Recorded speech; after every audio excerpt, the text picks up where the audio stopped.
Avian of femoral head अर्थात avascular necrosis of femoral head. आइए इस नाम को समझते हैं। एवेस्कुलर अर्थात खून की कमी, नेक्रोसिस अर्थात टिश्यू का मरना। इस केस में कुल्हे के गोले की हड्डी और कार्टिलेज खून की कमी के कारण मरने लगते हैं। जैसे ही मरीज को ये बीमारी पता चलती है, उसका पहला प्रश्न यही होता है कि डॉक्टर साहब, ये बीमारी किन किन कारणों से होती है और मुझ में ऐसे क्या कारण है जिसके कारण मुझे यह रोग हुआ। इस बीमारी के होने के कई कारण होते हैं। उसमें से एक प्रमुख कारण है चोट का लगना। यदि इस कुल्हे के गोले के ठीक नीचे जो नेक होता है वह टूट जाए या गोला एक कप में रहता है, उसे एसिटाबुलर कप कहते हैं। यदि उधर भी हड्डी टूट जाए तो गोले में खून की कमी होने लगती है। इस खून के कमी के होने से यह बीमारी होती है। दूसरा कारण है स्टेरॉयड। कई बीमारियां ऐसी होती है जिसमें स्टेरॉयड काफी हाई मात्रा में ली जाती है या बहुत लंबे समय में ली जाती है। स्टेरॉयड यदि लो डोज में ली जाए, कम मात्रा में ली जाए तो यह बीमारी नहीं होती, लेकिन ज़्यादा मात्रा में लेने पर यह बीमारी हो जाती है। तीसरी जो प्रमुख कारण है वह अल्कोहल। यदि कोई दारू ज़्यादा मात्रा में लेते हैं तो फिर यह बीमारी उन्हें होने की संभावना है। चौथी है कि यदि मरीज के शरीर में ही कोई ऐसी बीमारी है जिससे खून की सप्लाई कम हो जाती है। ऐसी बीमारियां हैं Gaucher's disease, lupus, sickle cell disease. यदि ये सब बीमारियां मरीज को है तो फिर ये होने के चांसेस काफी ज्यादा। इस बीमारी के प्रमुख लक्षण क्या हैं और इस बीमारी की प्रोग्रेस कैसे होती है।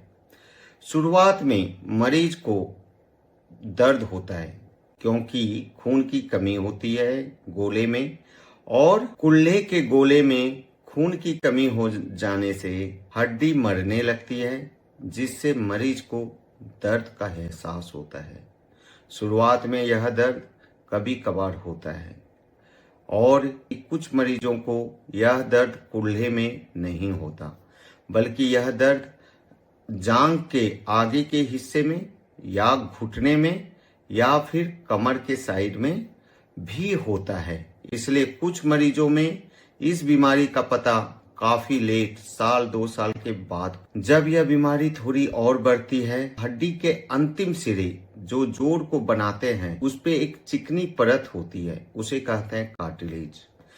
यह कार्टिलेज इस बात को सुनिश्चित करता है कि जब भी मरीज अपने पैर को मूवमेंट दे, इधर उधर हिलाए, तो उस हर एक मूवमेंट के साथ ये दोनों सरफेस, ये दोनों सतह एक दूसरे पे आसानी से मूव कर सके और मरीज को दर्द का एहसास न हो। इस बीमारी में यह कार्टिलेज लेयर डिजेनरेट अर्थात खराब होने लगता है और यह घिसने लगता है और कहीं कहीं इसमें गड्ढे बनने लगते हैं। जहां जहां गड्ढे बनते हैं वहां इस कार्टिलेज के तुरंत नीचे नर्व एंडिंग्स होती है, जिसके कारण वह नर्व एंडिंग्स एक्सपोज्ड हो जाती है। अब ये गड्ढे वाले सरफेस पे यदि मूवमेंट के साथ यह रोटेट करेगा या घूमेगा तो मरीज को काफी ज्यादा दर्द होगी।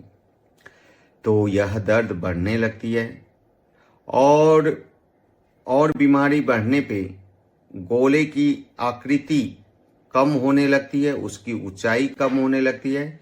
यह चिकनाई वाला लेयर खत्म होने लगता है, जिसके कारण मरीज का पांव छोटा हो जाता है। दर्द के बढ़ने से, पांव के छोटे होने से मरीज को चलने में काफी परेशानी होती है, जिससे यह स्पष्ट दिखता है कि मरीज लचक लचक कर चल रहा है और एक साइड झुक कर भी इसमें चलता है। जब दर्द ज्यादा बढ़ता है तो इसके चारों तरफ जो साइनोवियल टिश्यू जो जोड़ के चारों तरफ जो लेयर होती है उसे साइनोवियल टिश्यू कहते हैं, और उसके ऊपर कैप्सूल होती है। जोड़ के चारों तरफ एक कैप्सूल बना हुआ रहता है जो इस जोड़ को अपने में समेटे रहता है।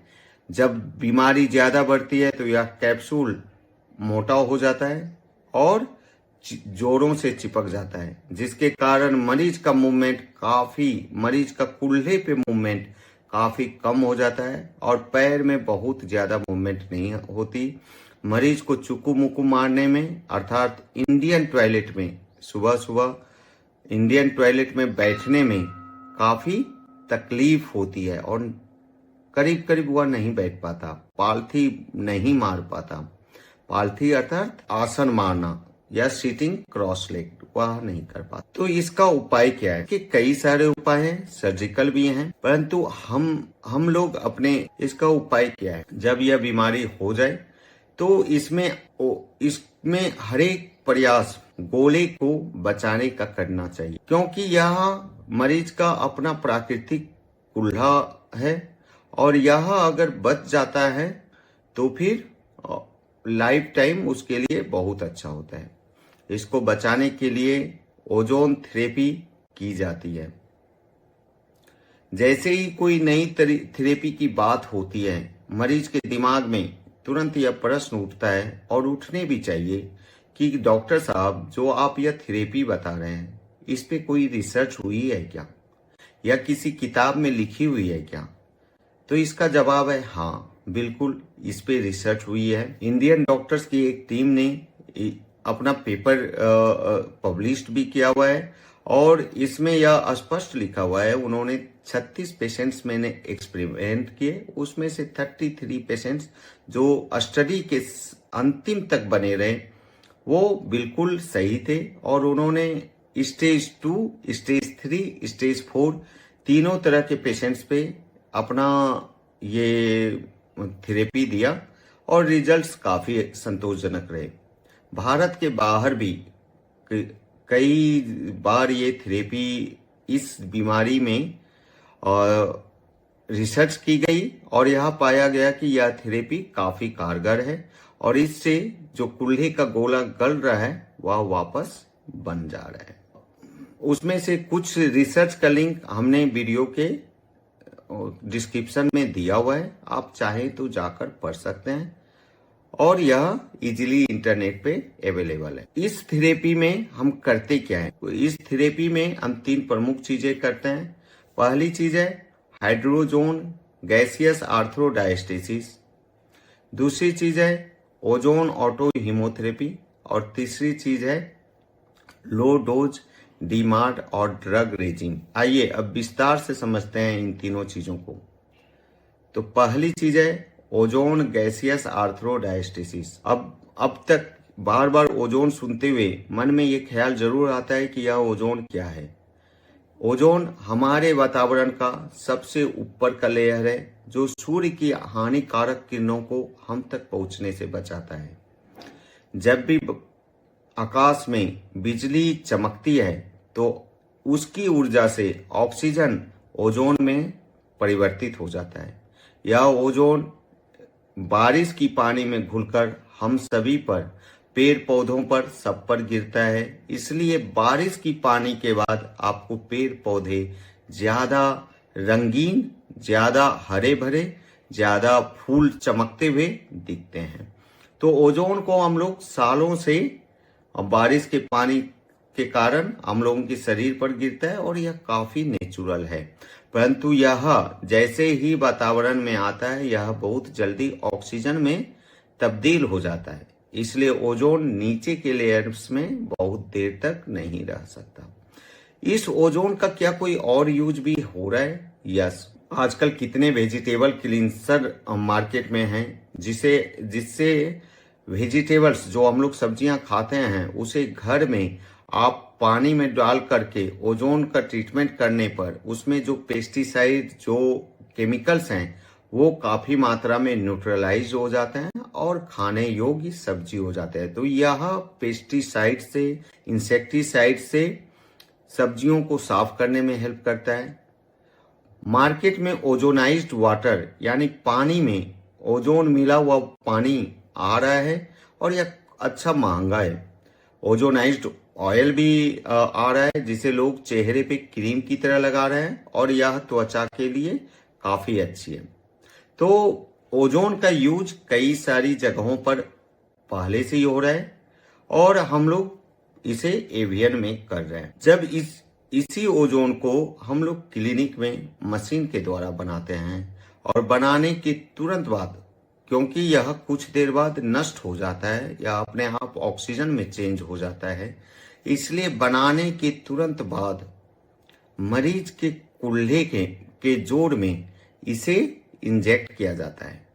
इसके साथ कुछ और दवाइयां भी दी जाती हैं और साथ में हाइड्रोजन नामक एक गैस भी डाला जाता है। हाइड्रोजन भी जब यह सृष्टि थी उसमें सबसे ज्यादा मात्रा में हाइड्रोजन था। पृथ्वी पर यह पानी जो हम लोग पी रहे हैं वह हाइड्रोजन और ऑक्सीजन के मिलने से बनता है। तो यह हाइड्रोजन और ओजोन जब कुल्हे के जोड़ में डाला जाता है तो सबसे पहले तो यह गैसियस आर्थोडायस्टेसिस मतलब जोड़ों को फैलाने का काम करता है। जो कैप्सूल चिपके हुए हैं उन्हें फैलाने का काम करता है। दूसरा, जो कार्टिलेज जो चिकनाई भरी लेयर खत्म हो चुकी है उसे वापस से बनाने के काम में आता है। उसकी फर्दर डिजेनेशन अर्थात और मरने की क्षमता को रोक देता है और इस तरह से वह ज्यादा खराब स्थिति में नहीं होता। और यह कुल्हे के ऊपर जो बोन्स हैं, जो ज्वाइंट्स है, वहां भी खून की सप्लाई को काफी बढ़ा देता है जिसके फलस्वरूप हड्डियां भी मजबूत होने लगती है। और मरीज को जब ये दोनों गैस कुल्हे के जोड़ के अंदर डाला जाता है तो उसे तत्काल अपने दर्द में कमी होती है और उसके मूवमेंट में काफी बढ़ोतरी महसूस होती है। दूसरा इसमें करते हैं ओजोन ऑटो हीमोथेरेपी। इसमें इस प्रक्रिया में हम मरीज का एक निश्चित अमाउंट का ब्लड एक खास बोतल में लेते हैं। यह बोतल वैक्यूम द्वारा निर्मित किया हुआ रहता है, कांच की बोतल होती है और यह खासकर इसी प्रोसेस के लिए तैयार किया हुआ बोतल है। इस बोतल में हम ब्लड की एक निश्चित मात्रा लेकर के उसमें ओजोन की एक निश्चित मात्रा सिरिंज से मिलाते हैं और फिर दोबारा यही खून मरीज के अंदर ट्रांसफ्यूज कर देते हैं। जब यह मरीज के अंदर यह खून जाती है तो यह कुल्हे के गोले के जड़ के अंदर तक पहुंचती है। वहां जो भी इन्फ्लामेशन चल रहे हो, मतलब जो भी चीजें प्रक्रिया चल रही हो हड्डी के गलने की, सड़ने की, उसे ये काउंटर करता है, उसे उसका यह विरोध करता है, उसे यह रोक देता है और नई हड्डियों के निर्माण के लिए एक इन्वायरमेंट, एक माहौल तैयार करता है और नई हड्डियां बननी शुरू हो जाती। तो यह ऑटो हीमोथेरेपी भी इसमें काफी कारगर है। यह मरीज के कंडीशन के अनुसार हफ्ते में या 15 दिन में या 1 महीने में या 3-3 महीने पे की जाती है। तीसरे और लास्ट स्टेप के बारे में जानते हैं, लो डोज डीमार्स। यह इसमें कुछ ऐसे ड्रग्स होते हैं जो एंटी इन्फ्लामेटरी होते हैं। एंटी इन्फ्लामेटरी मतलब यह जो शरीर में मरने की प्रक्रिया हो रही होती है, हड्डियों को गलाने की प्रक्रिया होती है, उसके अगेंस्ट में यह काम करती है, उसके विरोध में यह काम करती है। इसमें कई सारे ड्रग काफी कम मात्रा में दिए जाते हैं, इसलिए मरीज आराम से इन सारी दवाइयों को पचा सकते हैं और ये कई महीनों तक बिना किसी साइड इफेक्ट के उसे ले सकते हैं। दर्शकों के मन में अब यह जरूर सवाल उठ रहे होंगे कि डॉक्टर साहब का पर्सनल एक्सपीरियंस इस थेरेपी के साथ कैसा है। मेरा पर्सनल एक्सपीरियंस है कि यदि कुल्हे का गोला बिल्कुल नष्ट नहीं हो गया है तो कुल्हे का गोला इस थेरेपी से बच सकता है। और यह एक पेशेंट है, यह 20 से 25 साल का यंग बंदा था जो मेरे पास आया था। इसकी MRI रिपोर्ट में स्पष्ट आप देख सकते हैं कि एवियन ग्रेड 3 जा चुका है दोनों ही तरफ। और यह जब आया था तब इसे बैठने में काफी तकलीफ हो रही थी, या पालथी नहीं मार पा रहा था और चलने में काफी लचक थी। परंतु इस थेरेपी में जब हमने इसको रखा और जब हमने किया तो 3 से 4 महीने के अंदर ही आप देख सकते हैं यह पालथी मार लेता है। इसका दर्द काफी कम हो गया है और काफी संतुष्ट है। यह मरीज सिकल सेल डिजीज नाम की इस बीमारी से ग्रस्त था और तब भी इसमें इतने अच्छे रिजल्ट आए, तो यह बहुत अच्छा है। यह एक दूसरी केस है, यह एक दूसरी महिला की तस्वीर है। इनकी उम्र 70-75 साल हो चुकी थी।